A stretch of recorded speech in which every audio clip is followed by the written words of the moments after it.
जीवन में याद रखिएगा, रेस इतनी रखिए जिंदगी की रफ्तार ऐसे, 1 साल की कड़ी मेहनत आपको बाकी समाज से 5 साल आगे लेके चला जाएगा।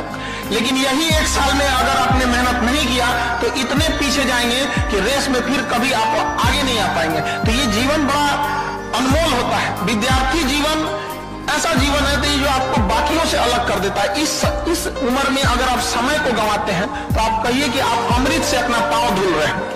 और आप लोग उन खुशनसीब में हैं जिनके माँ बाप इतने सक्षम हैं जो यहाँ पढ़ने के लिए भेजे, वरना आप उनसे पूछिए जिनके माँ बाप नहीं पढ़ा पाते हैं। और आज के वक्त में शिक्षा इतनी जरूरी हो गई है, जैसे जीवन जीने के लिए ऑक्सीजन जरूरत हो ना, एजुकेशन की जरूरत उस तरह से होने लगी है।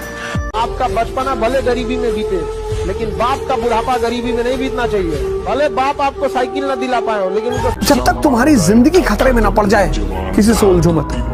जब IAS की तैयारी कर रहा हूँ, बड़े गोल बना रखा है, उलझना छोड़। ये सारी दुनिया बस एक फिराक में है, किसी तरफ तुम्हें उलझा दे, क्योंकि जैसे ही तुमने किसी को उलझाया उसकी क्षमता आधी हो गई।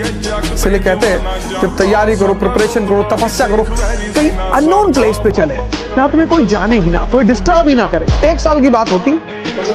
जिसके पास मतलब ये एंड्रॉइड वाला मोबाइल हुआ है, ये इसको और एक बच्चे को दीजिए जिसके पास वो वाला पुराना वाला मोबाइल है, नोकिया वाला कीपैड वाला, जिसमें मतलब इस टाइप के कोई सोशल मीडिया नहीं है। आप देखिएगा, अब 1 हफ्ते उसे देख के आप गौर कीजिएगा, जिसके पास एंड्रॉइड है ना उसे 24 घंटा कम लगने लगेगा, और जिसके पास कीपैड वाला उसका 24 घंटा प्रॉपर लगेगा। 24 घंटा बहुत बड़े टाइम होते हैं यहाँ पे, मतलब जाने अनजाने में आपका 4-5 घंटा खा गया ये। खेल में टॉप करता है उसने आज तक कभी पढ़ाई में टॉप नहीं किया, और जिसने पढ़ाई में टॉप किया उस बच्चे ने कभी खेल में टॉप नहीं किया। और जो बच्चा खेल और पढ़ाई दोनों में टॉप करना चाहता है वो किसी में टॉप नहीं कर पाता है। हमारी गलती यह है कि हम परिवार और बिजनेस दोनों में टॉप करना चाहते हैं। आपके पास आज 3 तरीके की लाइफ है, एक आपकी पर्सनल लाइफ, एक आपकी सोशल लाइफ, एक आपकी प्रोफेशनल लाइफ। तीनों में से एक सेट कर लो, 2 अस्त व्यस्त रहेंगी, याद रखना। लेकिन तीनों को सेट करने की कोशिश करोगे ना, तीनों खराब रहेंगी। 2015 में अलग सर के पास कोई नौकरी नहीं थी, और अलग सर नहीं था, वो अलग पांडे थे। सरवर तो क्या, तो इज्जत थोड़ी थी कोई, अलग पांडे। और अलग पांडे को चाहिए थी घर पे नौकरी। उसने बोला कि आप ना कभी मासेस के टीचर नहीं बन पाओगे, आप ना कमरे में 30 बच्चा पढ़ा सकते हो। मैं बाहर निकला, फिर बस में बैठा और आप लोग की तरह रोया, कस के रोया, चीख चिल्ला के रोया एकदम। मैंने राम को कॉल किया, अपने जीवन के बहन को, मेरा दीदी नहीं हुआ, नहीं हुआ। अलग, तुम जीवन में कुछ बहुत बड़ा करने के लिए बने हो। आज इस कोचिंग ने तुम्हें सेलेक्ट नहीं किया, इसका नुकसान हुआ है। मैं फोन रखा, दीदी सही बोल रही है। इस लेवल का फैमिली सपोर्ट मिला मुझे, नहीं मिलता नहीं बन पाता मैं। 2021 में इसी कंपनी के फाउंडर का मेल आया मेरे पास, क्या आप हमारी कंपनी ज्वाइन करना चाहेंगे? मैंने लिखा सर आप इस बार मुझे अफोर्ड नहीं कर पाओगे। और तुम यंग एज में लड़के लोग हो, यही एज है बिगड़ने का। दोस्त अगर कह दे कि दोस्ती के नाते तुम ये शराब पी लो या गुटखा खा लो, उसे कहना कि दोस्ती के नाते तुम छोड़ दो। हम लोग भी उस एज से गुजरे हैं, हम लोगों से भी यही बात बोलता था सब कि दोस्ती के लिए क्या कर, दोस्ती यही दोस्ती है, तो आदमी भावनाओं में बह जाता था। तो हमारे गुरुजी भी यही बोले थे कि उससे यही बात बोलना कि यही दोस्ती है, दोस्ती के लिए छोड़ नहीं सकते हो। जब तुम्हें इमोशनल डैमेज कर रहा है तो तुम भी डैमेज करो। यहाँ पर आप देखना, ये जो गुटखा शराब पान जो रेशियो है, ये पुरुषों में बहुत ज्यादा है, लड़कियों में बहुत कम है। अगर आप ओवरऑल देखेंगे तो 10-12% महिलाओं में मिलेगा और 40-50% पुरुषों में मिलेगा। संगति की वजह से ज्यादा बिगड़ गए लोग यहाँ पर, और ये एक बार इधर चले गए तो छोड़ना बड़ा मुश्किल होता है। इस सबसे कोई फायदा नहीं होता है, उल्टा दिन एडिक्ट हो जाता है। सर यही होता है कि 2-3 दिन पढ़ाई चलती है कंसिस्टेंसी से, उसके बाद फोकस एकदम से गायब हो जाता है। तो सर मैक्सिमम बच्चों के साथ है ये प्रॉब्लम। बिल्कुल है, बिल्कुल है। इसीलिए दुनिया के 99% लोग सक्सेसफुल नहीं है। अभी मैं आपको बोल दूं, इंस्टाग्राम खोलो, रील स्क्रॉल करो, आप पूछोगे कैसे फोकस करना है? सर मोटिवेशन दे दो इसके लिए, 10 मिनट हो गया सर, बोर हो गए, कोई अच्छी वेब सीरीज दे दूं आपको, तो बोलोगे सर एपिसोड 2 देखने का मन नहीं, थोड़ा मोटिवेट कर दो। क्यों? उसमें मजा आ रहा होता है। पर जहां आपसे कहा जाता है ना कोई मेहनत का काम करो, कोई परिश्रम का काम करो, वहां मन भटकना चालू। जीवन में एक चीज अच्छे से समझ लो, बिना परिश्रम के, बिना कठिनाई के, बिना त्याग के कोई भी बड़ा व्यक्ति आज तक नहीं बना। हम सब मिडिल क्लास के लोग राजा बनने के लिए पैदा ही होते हैं। ये न्यूटन का चौथा लॉ है। मिडिल क्लास के सामने जो सबसे बड़ी दुविधा है कि वो सबकी बात सुनता है। जी भर के रिस्क लो, हम कौन सा गांधी फैमिली से हैं या मुगल फैमिली से, हमारा कुछ नहीं डूबेगा, डूबेगा ही नहीं। आपने देखा होगा कि समाज में कई बार गलत लोगों के पास ज्यादा पैसा है, लेकिन गलत आदमी अच्छे आदमी से ज्यादा मेहनती होता है। ये अच्छा आदमी मानता नहीं है। 2 नंबर का धंधा करने वाला साहब 2 बजे रात में जाके पूछ रहा है माल कहां पहुंचा, कहां तक गया, अरे अच्छा आदमी सो रहा है। 2 नंबर का धंधा करने वाला आप देखिए मेहनती अधिक है, मर्डर करने वाला ज्यादा मेहनती है, नौकरी करने वाला ज्यादा कामचोर है। 1 घंटे लेट जा रहा है, 2 घंटे पहले आ जा रहा है, नौकरी में जा रहा है तो बॉस को गाली दे रहा है। वो क्या है, सब कामचोर लोग। वो कहते गलत जमाना चल, जमाना गलत नहीं है, तेरा दिमाग कम है। अभी सिद्धांत है कि जो तप करेगा उसे वरदान मिलेगा। अब राक्षस तप करते थे, महादेव जी गए वरदान देने, तो महादेव को पता है कि मैंने जैसे ही वरदान दिया ये अच्छा काम थोड़े करेगा, ये करेगा कांड ही, लेकिन मुझे वरदान देना पड़ेगा। क्यों? क्योंकि मैं विवश हूं।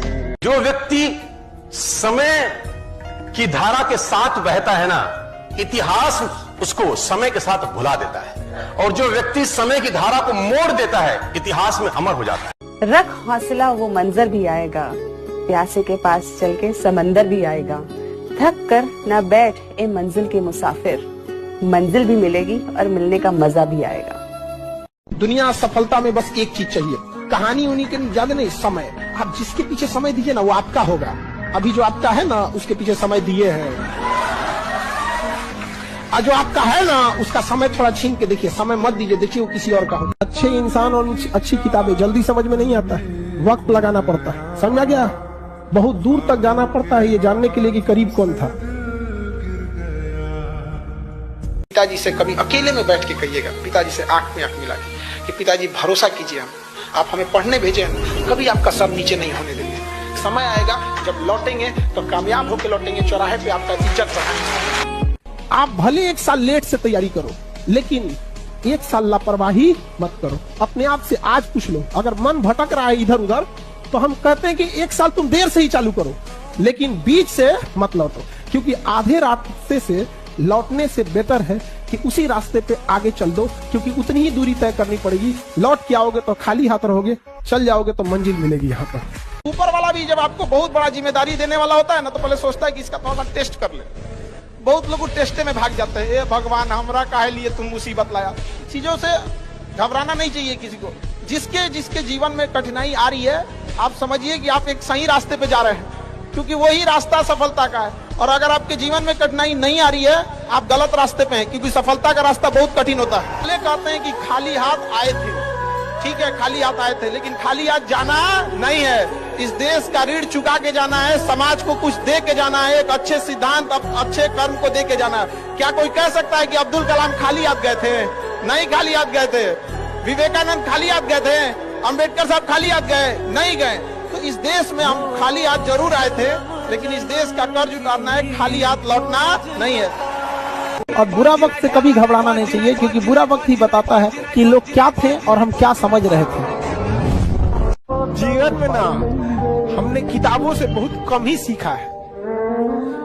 जिंदगी में अगर ठोकरें जब सिखाएंगी सब लोग, वो लेसन को रिवीजन करने की जरूरत नहीं पड़ेगी। किताबों से तो सीखिएगा ना, बहुत कम जरूरत पड़ेगा उसका। किसी भी फिल्म में जो सबसे खतरनाक सीन होता है या खतरनाक रोल होता है, वो बेहतरीन एक्टर को दिया जाता है, सबसे खतरनाक।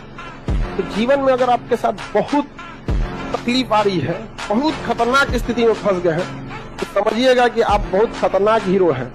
ऊपर वाले ने आप ही को ये जिम्मेदारी दिया, क्योंकि जिस कंधों में बोझ उठाने की क्षमता नहीं होती है, मालिक उस कंधों पे उतना बोझ रखता ही नहीं। हमेशा एक चीज हम इसलिए आप लोग को हमेशा समझाते हैं, पढ़ लिख कर इतना काबिल बने कि लड़की भले रिजेक्ट कर दे लेकिन उसका बाप सेलेक्ट कर ले। समझ आ रहा है कि नहीं? पढ़ लिख के काबिल बनिए, कामयाब जितना हो जाइए, एकदम शालीनता से रहिए कि आपके बगल वाले आदमी को जब पता चले तो दंग रह जाए, अरे बाप रे बाप, उसको तो हम अंडर एस्टिमेट कर रहे हैं। हथियार से एक आदमी की जान जा सकती है, कलम से बहुत ताकत होता है। शिक्षा एक ऐसा हथियार है ना, हर कुरीतियों से लड़ सकता है, हर तरह की समस्याओं से, और ये एक ऐसा हथियार है मेटल डिटेक्टर में भी नहीं पकड़ाता है। बस उतना काबिल बनिए लोग ना कि जब नीचे बैठना पड़े तो लोग हैसियत नहीं बल्कि कहें संस्कार क्या मिला। और जब माँ बाप को खरीदारी कराने ले जाइए तो कभी कोई चीज खरीदने से पहले ना प्राइस ना देखना पड़े, माँ बाप को पसंद आ गया पैक कर दो, उस लेवल तक जाना। इतना ही पैसा रखो, ज्यादा नहीं आप, बस हम जवाब अपने हिसाब से देंगे। इस गलतफहमी में ना रहे कि जवाब नहीं दिया जाएगा। जवाब दिया जाएगा तो पता ही नहीं चलेगा दिया किसने। जिस दिन आपको ही लगने लगा भाड़ में जाएगी दुनियादारी, हमरा से ना हो तो ही सब, उस दिन समझिएगा आपको अपने लक्ष्य से जाने से कोई नहीं रोकेगा। जब किसी से संघर्ष से व्यक्ति को कभी नहीं भागना चाहिए, क्योंकि जीवन में जो कभी संघर्ष से परिचित नहीं हुआ, इतिहास गवाह है, वो कभी चर्चित नहीं हुआ। और जिंदगी हो या व्हाट्सएप, लोग हमेशा स्टेटस ही देखते हैं। जीवन में संघर्ष का आना बहुत जरूरी है, क्योंकि फूलों की हिफाजत कांटे ही करते हैं, माली तो बहुत बाद में आता है। और रिकॉर्ड वो तोड़ते हैं जिनके रगों में खून नहीं बल्कि लक्ष्य पाने के लिए जुनून दौड़ता हो। याद रखिएगा, जिस समय आपका किस्मत साथ न दे, समझ जाइएगा कि आपकी मेहनत आपका साथ देगी। किस्मत एक लिफ्ट की तरह होती है, कभी भी धोखा दे सकती है, लेकिन जो मेहनत होती है वो सीढ़ियों की तरह होती है। चढ़ने में तो थकान देगी लेकिन कभी आपका साथ नहीं छोड़ेगी। आज हम लोग क्या है, सब एक इजी सक्सेस ढूंढ रहे हैं, इजी। कल एक मित्र शाम को हमसे कह रहे थे यार तुम कैसे परिवर्तन किए। हम कहे तपस्या, तप, टेम्परेचर, किसी भी चीज को। अब ये लोहा है, इसको हमें बदलना है, तो अगर इस लोहे को हम ठंडक में रख दें ऐसे ही रहेगा। हमको इसमें टेम्परेचर देना पड़ेगा, टेम्परेचर 1700 डिग्री सेल्सियस। जब व्यक्ति खुद को टेम्परेचर देता है यानी तपस्या करता है, तब उसमें परिवर्तन आता है। एक लड़का आया था हमारे पास बहुत पहले, अभी तो जॉब कर रहा है, सुसाइड करने वाला था और नहीं रोका जाता तो उसको एक आध हफ्ते में सुसाइड कर लेता। आया हमारे पास तो एकदम फ्रस्ट्रेट था। हम समझ गए कि इसका कोई इलाज नहीं है। हम कहे देखो भाई, तुमको हम इतना दिन पढ़ाएं, सब कुछ किए, तुम मरना चाहते हो, हम तुम्हें नहीं रोकेंगे, लेकिन एक गुरु की बात मान ले, तुमसे हाथ जोड़कर मांगते हैं। एकलव्य ने अंगूठा काट के दिया था, हम तुमसे अंगूठा नहीं मांगते, तुमको मरना है बस 6 महीना रुक जाओ। हमें पता है प्यार हो या छुहाड़ा 1 साल में खराब हो जाए। आज आप जिसे सब कुछ खोकर पाने की तमन्ना रखते हैं, एक वक्त ऐसा आएगा कि जब वो मुफ्त में भी मिलेंगे तो आपको मंजूर ना हो। आप अभी दीवार के इस पार हैं, आपको लग रहा है दीवार के उस पार की दुनिया बहुत अच्छी हो, और हम लोग दीवार के ऊपर खड़े हैं। हमें इस पार भी पता है, उस पार भी पता है। हर वो आदमी महान है जिसके अपने जीवन के कॉन्सेप्ट क्लियर है। ये करना है मतलब करना है, क्योंकि आप बाहर निकलोगे, जितने लोगों से बात करोगे उतना कंफ्यूज होते चले आओगे। हमें जब पहली गाड़ी लेनी थी तो हमारी श्रीमती जी बात करने लगी कि यार वैगनार लेने, WagonR is a middle class car and WagonR you don't get the feeling of a car. मैंने कहा ठीक है वैगनार मतलब दूसरी कोई गाड़ी लेंगे। फिर उन्होंने बात किया तो बोली हुंडई लेंगे। हमने कहा हुंडई ले लो। फिर उन्होंने कहा कि नहीं हुंडई में यार मेंटेनेंस बहुत है और एवरेज बहुत कम है। मैंने कहा छोड़ो फिर कोई और गाड़ी देख लो। सर 5 महीना ये ड्रामा चलता रहा, गाड़ी आई ही नहीं। फिर मैंने एक दिन इनसे कहा, मैंने कहा चल गाड़ी लेते हैं, चल। कौन सी गाड़ी? मैंने कहा चुप, कुछ बोलियो मत, चल। महिंद्रा के शोरूम पहुंचे सर, कॉन्सेप्ट महिंद्रा नोएडा में। मैंने कहा भैया स्कॉर्पियो लेनी है टॉप मॉडल। कहा सर मैं आपको स्कीम, मैंने कहा कोई स्कीम उसकी मत बता, सीधे बता कितना पैसा देना है, बस खत्म, चेक काट के देता हूँ, शाम तक गाड़ी घर पे चाहिए। हाँ स्कीम तो पूछ लिया, मैं कहा पूछना ही नहीं। बुरा मत मानिएगा लड़की लोग, आप नौकरी लीजिए, पढ़ी लिखी बनिए, एक बेरोजगार लड़का को कहिए शादी कीजिए, उसका विदाई करके अपने घर लाइए, उसको रखिए। रख सकती हैं? नहीं तो फिर लड़के यही करते हैं, पढ़ते हैं, लिखते हैं, चाहे कितना भी, यदि बड़े बड़े डीएम एसपी को देखिएगा नॉर्मल लड़की से शादी कर लेते हैं और अपने यहाँ रखते हैं। लेकिन दिक्कत क्या होगा, जिस दिन नौकरी होगी ना आप अपने से ऊपर खोजने लगेंगे। ये रियलिटी है, आप कितना भी झूठ ला दीजिए, बट देखिएगा जॉब होने के बाद एक लड़की से कहिए बेरोजगार लड़का से शादी करने का, उसको लगेगा कि हाँ, यही दिन के लिए हम पढ़े थे। होता है ये चीजें, करके तो देखिए फिर समझ में आएगा। जिंदगी में कोई इंसान ऐसे, भले आप किसी को कहिए धोखेबाज, ये किसी को आपसे बेहतर मिल जाता है तो यही एक कहानी हो जाती है। अब आपसे बेहतर मिल गया, आप उसको धोखेबाज कीजिए या कुछ भी, कोशिश कीजिए आप बेहतर बने। नहीं समझे? और ये शकल सूरत अल्टीमेटली ये बहुत ज्यादा दिन किसी काम में नहीं आता। इंसान का व्यवहार काम आता है कि आप किसी से कैसे बिहेव करते हैं, किसी को रेस्पेक्ट से बात करते हैं या नहीं करते। कोई कितना भी सक्सेस हो, पैसे वाला हो, रेस्पेक्ट नहीं रहेगा ना, कोई इंसान नहीं टिकेगा यहाँ। बाप का घर ऐसी चीज है जहां सर्दी में ठंड महसूस नहीं होती तुम्हें, क्योंकि बाप के दिल में अलाव चल रहा होता है अपने बच्चों के लिए जो उन्हें गर्मी देता है। अगर बाप आपके साथ है तो फिर किसी चीज की जरूरत नहीं होती, क्योंकि आपका बाप एक दरख्त की मानिंद है, फलदार ना हो तब भी वो साया देता है। मगर मैं अगर हम हार जाएंगे तो लोग हंसेंगे, बिल्कुल हंसेंगे सर, क्यों ना हंसे। आप जीत जाओगे तो सजदा भी तो करेंगे, तो पता क्यों हंसते हैं कि बच गए, नहीं तो इस बदतमीज के आगे सर झुकाना पड़ता। दाना डाल के कबूतर फंसाया जाता है, बाज नहीं। और अगर किसी ने फंसा लिया ना तो पिजड़ा सहित लेके उड़ जाएंगे। आदमी शांत रहता है तो इसका मतलब ये नहीं मेरी लाइफ एक हैंडपंप की तरह है, दिखता जितना है ना उससे बहुत नीचे है। लोग आपको आज ताने देंगे तो आज आप किसी को जवाब मत दीजिएगा, शांत रहिएगा। लड़ाई बड़ी है हमारी, इसलिए मौन है हम। एक दिन हमारी सफलता तुम्हें बता देगी कि कौन है हम।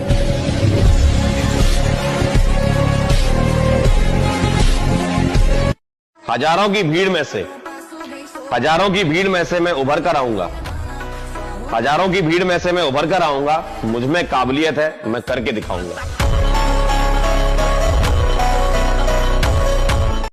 जब युद्ध के मैदान में हो तो कुछ चीजों को कुछ समय के लिए छोड़ दो, क्योंकि अगर युद्ध के मैदान में तुम भावुक हुए तो 2004 वाला हाल हो जाएगा, माफी जाओगे। इसका मतलब प्यार करना बुरा है, बिल्कुल नहीं, लेकिन युद्ध के मैदान में मत करो, और अगर करना है तो युद्ध छोड़ दो। इस साल तुम्हारी कई लोग ने बेइज्जती की है, भूलना नहीं। लोग बोलते हैं ना, किसी ने तुम्हें कुछ बोला, कोई बात नहीं, एक कान से सुनो दूसरे से निकाल दो। मत निकालना बेटा, मत निकालना। ये एवरेज लोगों की कहानी है कि एक कान से सुना दूसरे नहीं निकालना नहीं है। सबसे बदला लेंगे, अपना समय आएगा, सबसे बदला लेंगे। आज किसी का समय चल रहा है, उनको उड़ने दो, अपना समय आएगा, सबको उड़ा के रख देंगे। और शीशे में देखकर हर रोज अपने आप से बोलना कि ध्यान से सुन ले भाई, जो आज सपने में है कल वो हकीकत में होगा, जो आज सपने में है कल वो हकीकत में होगा, और जो आज अपनी औकात में नहीं है कल वो अपनी जेब में होगा। जितना मजा तारीफ सुनने का है, उसका दुगना मजा लोगों की हंसी देखने का। मजा ही तो है, हंसना दो। तुम हार जाते हो तो तुरंत गुफा हाइबरनेशन ढूंढने लगते हो। याद रखना, जिंदगी जो है ना, ये जिंदगी तुम्हें अपनी बेहतरीन बनानी है, अपने पेरेंट्स के लिए बेहतरीन बनानी है, अपने खुद के लिए बेहतरीन बनानी है, और अपने रिश्तेदारों के लिए बेहतरीन बनानी है। क्योंकि ये जो रिश्तेदार हैं जो कि हर रोज आकर बोल रहे थे तुमसे नहीं हो पाएगा, उन रिश्तेदारों को तुम्हें बोलना है कि अंकल जी आंटी जी मैंने कर दिखाया, मैंने कर दिखाया।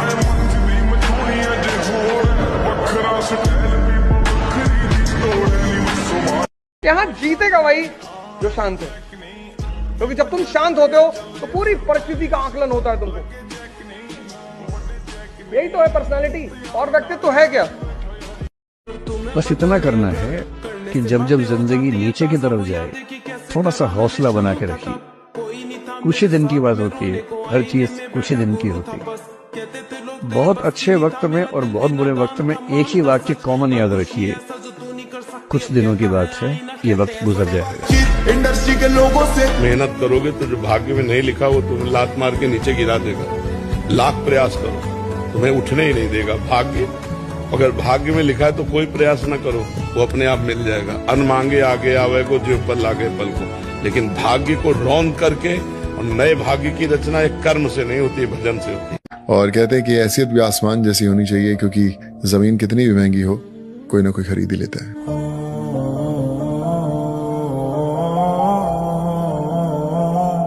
कल मैं एक किताब पढ़ रही थी, उस किताब में एक बहुत सुंदर सी कविता लिखी थी। उस कविता में कुछ पंक्तियां मुझे अभी भी याद हैं। उन पंक्तियों में लिखा था कि इस दुनिया में सब कुछ बिकता है दोस्तों, रहना जरा संभल कर। बेचने वाले हवा भी बेच देते हैं गुब्बारों में भरकर। जो तीनों लोकों में बहता है वो पानी, वो भी बेच देते हैं बोतलों में भरकर। सब कुछ बिकता है इस दुनिया में, सच भी बिकता है, झूठ भी बिकता है। इसलिए जीना है तो फूलों की तरह से मत जियो, जो एक बार खिले तो तुम्हें नष्ट कर दिया जाएगा। अगर जीना है तो पत्थर की तरह जियो, जिस दिन तराशे जाओगे ना उस दिन खुदा बन जाओगे। क्या जरूरत है एक माँ को रिस्क में डालना? अच्छा, एक माँ को जो अगर सपोज कि बच्चे को जन्म दे रही है कोई महिला, अगर उसका डेथ हो गया, सबसे ज्यादा अगर किसी को झेलना है तो उस बचवा को झेलना है। दुनिया में आप कुछ भी बना, लोग कहते हैं दूसरा ताजमहल नहीं हो सकता है, खड़ा कर सकते हैं, मां नहीं ला सकते, न कभी नहीं ला सकते। आप ऐसा मत समझिएगा ना कि आप छोटे रहेंगे तो ही माँ की जरूरत है। जब बड़े हो जाइएगा, जब कमाने लगिएगा ना, उस समय माँ का एहसास होगा। समझ में आ गया कि नहीं? बेटा पूछेगा पापा क्या लाए, पिता पूछेंगे कितना कमाए, पत्नी पूछेगी आज कितना बचाए, माँ पूछेगी कुछ खाए हो कि नहीं खाया। तो आपको ये गलतफहमी है कि जितना बड़े हो जाएगा तो नहीं समझ में आएगा। उसको कुछ नहीं चाहिए आपको, माँ को। समझ में आ गया ना?